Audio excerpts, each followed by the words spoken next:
Hey dudes, இந்த வீடியோவில் ஒரு best gaming and daily driver ROM தான் பார்க்க போகிறோம். இந்த OS பார்த்தீங்கன்னா derpfest, அதாவது கேமிங் விளாட்றவங்களுக்கும் டெய்லி டிரைவர் யூஸ் பண்ணுறவங்களுக்கும் காம்போவாக கிடச்சிருக்கிற ஒரு OS. ஸோ ரொம்பவே சூப்பராக இருக்கும் யூஸ் பண்ணுறதுக்கு. உங்கள் ஃபோனுக்குன்னு வந்து ஸ்பெசிஃபைடாக கர்னல் வந்து கொடுத்துருப்பாங்க. ஸோ அதோட battery management, RAM management, gaming, அப்புறம் நீங்கள் டெய்லி யூஸ் பண்ணுறதுக்கு தேவையான ஸ்டஃப் எல்லாமே பார்த்தீங்கன்னா ரொம்ப சூப்பராக இருக்கும். ஃபஸ்ட்டு கேமிங்லேருந்து ஸ்டார்ட் பண்ணலாம். ஸோ கேமிங்கில் பார்த்தீங்கன்னா ரொம்பவே வந்துட்டு கர்னல் வந்து கஸ்டமைஸ் பண்ணியிருக்காங்க. கேமிங்க்குன்னு ஸ்பெசிஃபைடாக பார்த்தீங்கன்னா லேட்டஸ்ட் டிரைவர்லாம் போட்டிருக்காங்க. ஸோ டச் ஸ்க்ரீனுக்கு பார்த்தீங்கன்னா நோவா டெக் ஃபோக்கல் டெக்னு சொல்லுவாங்க. ஸோ இந்த மாதிரி டிரைவர்ஸ்லாம் யூஸ் பண்ணி விளையாடும் போது நமக்கு அந்த டச் எக்ஸ்பீரியன்ஸ் பார்த்தீங்கன்னா வேறு லெவலில் இருக்கும். ஸோ உங்களுக்கு FPSும் பார்த்தீங்கன்னா சூப்பராக எடுத்து கொடுக்கும். 90 வரையுமே நீங்கள் வச்சு ப்ளே பண்ண முடியும். ஸோ அதோட ஹையர் அண்ட் FPSே நீங்கள் விளாட்லாம். இவங்க ஒரு கேம் ஸ்பேஸ் அப்படிங்கிற ஒரு ஆப்ஷன் கொடுத்துருக்காங்க. நமக்கு எப்படி வந்து கேம் டர்போன்னு இருக்குது MIUI 12.5 13 அந்த மாதிரி வந்துட்டு கேம் ஸ்பேஸ்ன்னு கொடுத்துருக்காங்க. அதில் நீங்கள் வந்துட்டு FPS வேணும்னா நீங்கள் எனேபிள் பண்ணிக்கலாம், இல்லை டிசேபிள் பண்ணிக்கலாம். அடுத்ததாக என்னென்ன ஹைலைட்டட் ஃபீச்சர்ஸ் இருக்குதுன்னு பார்க்குறதுக்கு முன்னாடி ஃபோன் எவ்வளோ ஸ்பீடாக இருக்குது அப்படிங்கிறத பார்க்கலாம். ஸோ நான் 2 நாளாக யூஸ் பண்ணிகிட்ருக்கேன். ரொம்ப ஸ்பீடாக இருக்குது யூஸ் பண்ணுறதுக்கு.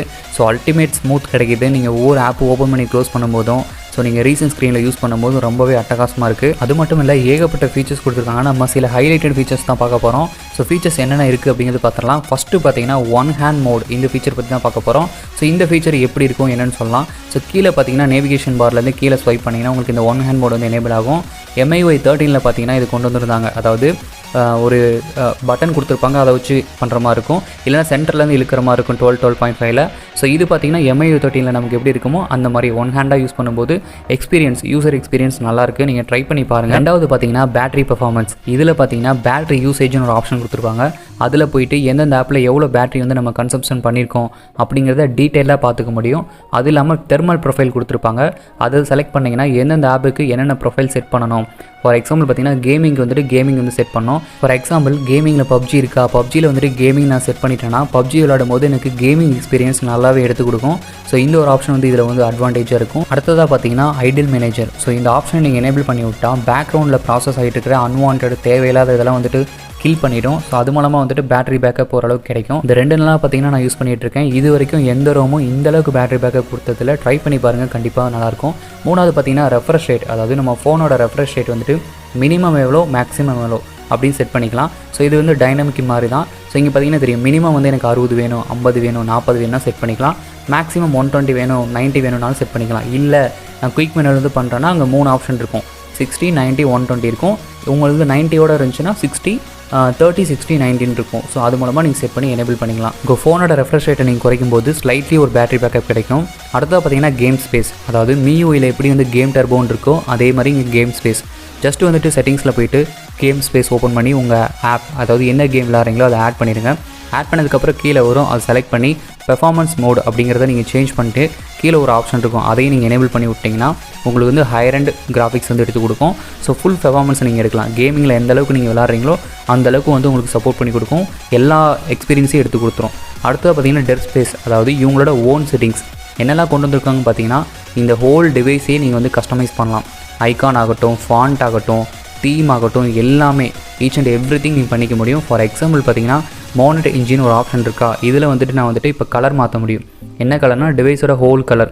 ஸோ இப்போ ஃபார் எக்ஸாம்பிள் வந்து நான் எனேபிள் பண்ணிவிட்டு ஒரு கலர் சூஸ் பண்ணுறேன்னா எனக்கு வந்து ஆப்ஷன்ஸு, நான் கூடிய கிளிக்ஸு, மேலே இருக்கக்கூடிய டோகுல், அதாவது குயிக் மெனுவோட பட்டன்ஸு, ஐகான்ஸு எல்லாமே பார்த்தீங்கன்னா நான் என்ன கலர் மாற்றணும் அதுக்கேற்ற மாதிரி கஸ்டமைஸ் ஆகிரும். ஸோ இது மூலமாக பார்த்தீங்கன்னா உங்களுக்கு விருப்பப்பட்ட கலரை நீங்கள் சூஸ் பண்ணி நீங்கள் வந்து செட் பண்ணிக்கலாம். ஸோ இந்த மாதிரி ஏகப்பட்ட ஃபீச்சர்ஸ் வந்து இதில் கொடுத்துருக்காங்க. இந்த ஒரு மெனுவில் பார்த்தீங்கன்னா நீங்கள் எல்லாமே மாற்றிக்க முடியும். அந்த ஐகானோட ஷேப்பு இப்போ நான் எல்லாமே காமிக்கிற பாருங்க. வைஃபை சிக்னல், நம்ம மேலே கட்டுற டவர் சிக்னல் இருக்குல்ல, அதோட டிசைன்ஸு, ஃபாண்ட்டு. ஸோ நிறைய ஃபாண்ட் கொடுத்துருக்காங்க. மோர் தென் 10 ஃபாண்ட் கொடுத்துருக்காங்க. எந்த ஃபாண்ட் வேணுமோ நீங்கள் செட் பண்ணிக்கலாம். ஸோ இந்த மாதிரி கஸ்டமைஸ் பண்ணி வைக்கும்போது ஒருத்தவங்க நம்ம ஃபோனை பார்க்கும்போது அப்பியரன்ஸ் நல்லாயிருக்கும். ஸோ என்ன OS யூஸ் பண்ணுறாங்க, எதில் வந்து இந்த அளவுக்கு வந்து கஸ்டமைசேஷன் பண்ணுறாங்க அப்படிங்கிறது அவங்களுக்கு கன்ஃபியூஸ் ஆகும். அப்போ நீங்கள் சொல்லலாம் derpfest யூஸ் பண்ணுறேன்னு சொல்லலாம். ஸோ கார்வஸோட காம்படிட்டர்னு சொல்கிறதோட கார்வஸோட 1% லீடிங்கில் தான் இருக்குது. ஸோ கார்வஸ் நம்ம எந்தளவுக்கு ரிவ்யூ பண்ணியிருக்கோன்னு உங்களுக்கே தெரியும். அதை விட இது ஒரு 1% வந்து லீடிங்கில் தான் இருக்குது. ஸோ அடுத்த வருஷம் கார்வஸில் வந்தால் தான் தெரியும் இதை காம்படிட்டேட் பண்ணுமா அப்படின்னு சொல்லிட்டு. ஸோ ஒவ்வொரு ஆப்ஷனும் மாற்றும் போது எனக்கு எக்ஸ்பீரியன்ஸ் எப்படி இருந்துச்சுன்னா ரொம்ப நாள் இந்த ஓஎஸ் வந்து யூஸ் பண்ணலாம் அப்படிங்கிற மாதிரி தான் இருந்துச்சு.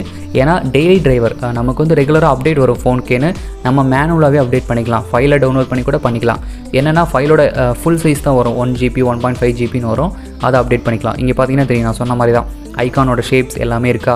ஸோ இந்த மாதிரி தான் நீங்கள் செட் பண்ணிக்க முடியும். இப்போது இந்த வீடியோக்கு அப்புறம் எப்படி இன்ஸ்டால் பண்ணுறது அப்படிங்கிறத இப்போ எண்டில் ஜாயின் பண்ணியிருக்கேன், அதை வந்து மெயினாக பார்த்துங்க. ஸோ எப்படி இன்ஸ்டால் பண்ணணும், என்னென்ன ஸ்டெப்ஸு எல்லாமே கரெக்டாக பார்த்துங்க. ஏன்னா நிறைய டிவைஸ் வந்து எலிஜிபிள் இருக்குது. ஸோ எந்தெந்த டிவைஸ்க்கு எப்படிங்கிறத நான் சொல்லிடுறேன். 2 மெத்தடில் தான் பண்ண போகிறோம். ஸோ சிஸ்டம் ஆப்ஷன் இருக்கவங்க, சிஸ்டம் ஆப்ஷன் இல்லாதவங்க. ஃபஸ்ட்டு இந்த ஓஎஸை இன்ஸ்டால் பண்ணுறதுக்கு உங்கள் ஃபோனோட பூட்லோட நீங்கள் அன்லாக் பண்ணியிருக்கணும். 2வது custom recovery TWRP orange fox black விட்ச்னு ஒன்று இருக்குது, அது ஏதாவது ஒன்று போட்டிருக்கணும். இந்த மாதிரி கஸ்டம் ரெக்கவரி போட்டால் தான் இந்த ஓஎஸை ஃப்ளாஷ் பண்ண முடியும். 3வது பார்த்தீங்கன்னா உங்கள் டிவைஸ்க்குரிய வந்துட்டு ஓஎஸ் வந்து நீங்கள் டவுன்லோட் பண்ணியிருக்கணும். ஸோ இந்த 3 விஷயத்தையும் நீங்கள் வந்துட்டு பண்ணாலே இந்த ஓஎஸை போட்டலாம். இப்போ எப்படி இன்ஸ்டால் பண்ணுறது, எந்த ஃபைலை எங்கே வச்சு எப்படி பண்ணுறது எல்லாமே பார்க்கலாம். வீடியோ ஸ்கிப் பண்ணால் ஃபுல்லாக பாருங்கள். இனிமேல் தான் இன்ஸ்டாலேஷன் ப்ராசஸ் வரும். டிஸ்கிரிப்ஷனில் லிங்க் வச்சிடுறேன். உங்கள் ஃபோனுக்குரிய கரெக்டான ஓஎஸை டவுன்லோட் பண்ணுங்கள். இல்லை உங்கள் ஃபோனுக்குரிய மாடல் வந்து கமெண்ட் பண்ணுங்கள். லிங்க் போய் எப்படி டவுன்லோட் பண்ணணும், எப்படி வந்து எடுக்கணும் அப்படிங்கிறத நான் சொல்கிறேன். மேக்ஸிமம் உங்களுக்கு தெரிஞ்சிடும் அந்த லிங்க்குள்ளே போனாலே. டவுன்லோட் பண்ணி உங்கள் ஃபோன் ஸ்டோரேஜில் இந்த மாதிரி வச்சுட்டு ஃபோனை சுவிட்ச் ஆஃப் பண்ணிடுங்க. பவர் பட்டனும் வால்யூம் இன்க்ரீஸ் பண்ணுற பட்டனும் ப்ரெஸ் பண்ணணும். ப்ரெஸ் பண்ணிங்கன்னா உங்களுக்கு கஸ்டம் ரெக்கவரி வந்து உள்ளே வந்துடும். அதாவது பூட்லோட அன்லாக் பண்ணியிருக்கணும்னு சொல்லியிருந்தேன். அதுக்கப்புறம் தான் இந்த ப்ராசஸ் பண்ணணும். அன்லாக் பண்ணாமல் பண்ணிங்கன்னா உங்களுக்கு ஸ்டாக் ரெக்கவரி தான் வரும், அதை ஒன்றும் பண்ண முடியாது. நான் என்னோட டிவைஸில் TWRP போட்டிருக்கேன். ஸோ உள்ளே லாகின் பண்ணிட்டேன். உள்ளே வந்ததுக்கப்புறம் பார்த்தீங்கன்னா ஃபஸ்ட்டு வைப்குள்ளே தான் போகணும். ஸோ இங்கே வந்து 2 விதமாக ஃப்ளாஷ் பண்ணுறவங்க இருப்பீங்க. ஒன்று பார்த்தீங்கன்னா சிஸ்டம் அப்படிங்கிற ஆப்ஷன் வைப்பில் இருக்கவங்க, நோ சிஸ்டம் இல்லை அப்படிங்கிறவங்க பண்ணுறவங்க. ஸோ இந்த 2லேயும் எப்படி பண்ணணும் அப்படிங்கிறத நான் சொல்லிடுறேன். ஃபஸ்ட்டு சிஸ்டம் எப்படி இருக்கும் அப்படிங்கிறத பார்த்தலாம், சிஸ்டம் இல்லாதவங்களுக்கு எப்படி பண்ணுங்கிறத பார்த்தலாம். ஸோ 2 பேருமே வைப்பில் போய்ட்டு அட்வான்ஸ் வைப்பில் போயிடுங்க. சிஸ்டம் இருக்கவங்க சிஸ்டத்தையும் சேர்த்து வைப் பண்ணணும்.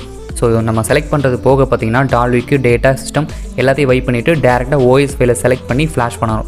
ஓஎஸ் ஃபைலை செலக்ட் பண்ணி ஃப்ளாஷ் பண்ணதுக்கப்புறம் ஜஸ்ட் ரிபூட் பண்ணுங்கள், உங்களுக்கு ஓஎஸ் வந்து பூட் ஆயிரும். இன்டர்னல் ஸ்டோரேஜ் போகாது. சிஸ்டம் ஆப்ஷன் இருக்கவங்களுக்கு இன்டர்னல் ஸ்டோரேஜ் கண்டிப்பாக போகாது. அடுத்து இல்லாதவங்க என்ன பண்ணணும்னா வைப்பில் போய்ட்டு அட்வான்ஸ் வைப்பில் போய்ட்டு டால்விக்கு டேட்டா கேச்சு மெட்டா இருந்தால் மெட்டா டேட்டா இருந்து ஃப்ளாஷ் பண்ணிடுங்க. ஸோ இதுக்கப்புறம் வைப் பண்ணதுக்கப்புறம் ஓஎஸ் ஃப்ளாஷ் பண்ணணும். ஓஎஸ் ஃப்ளாஷ் பண்ணதுக்கப்புறம் ஃபார்மேட் பண்ணணும். ஸோ எப்படின்னு சொல்கிறேன். இப்போ நாளைக்கு செலக்ட் பண்ணி நம்ம வைப் பண்ணிடலாம். வைப் பண்ணதுக்கப்புறம் ஓஎஸை வந்து ஃப்ளாஷ் பண்ணலாம். ஃப்ளாஷ் பண்ணிட்டு ஃபார்மேட் பண்ணணும். ஃபார்மேட் பண்ணால் தான் ரிபூட் ஆகும். ஸோ நீங்கள் என்ன பண்ணணும்னா பேக்கப் கண்டிப்பாக இன்டர்னல் ஸ்டோரேஜ் எடுத்து வச்சிடணும். கண்டிப்பாக எல்லா டேட்டாவும் போயிடும். ஸோ இந்த மாதிரி எஸ் கொடுத்து ஃபார்மேட் பண்ணிட்டீங்கன்னா நீங்கள் ரிபூட் பண்ணிக்கலாம். ரிபூட் பண்ணிட்டு ஓஎஸ் பூட் ஆக ஆரம்பிச்சிடும். ஸோ சிம்பிளாக நான் எப்படிங்கிற சொல்லிட்டேன். இது ஏதாவது டவுட் இருக்குது, ப்ராசஸ் பண்ணுறதுல டவுட் இருக்குன்னா கமெண்ட் பண்ணுங்கள், எப்படிங்கிறத சொல்கிறேன். ஸோ யூஸ் பண்ணி பார்த்துட்டு எக்ஸ்பீரியன்ஸ் எப்படி இருக்குன்னு சொல்லுங்கள். உண்மையிலே வேறு லெவலில் இருக்குது. தேங்க்யூ ஃபார் வாட்சிங்.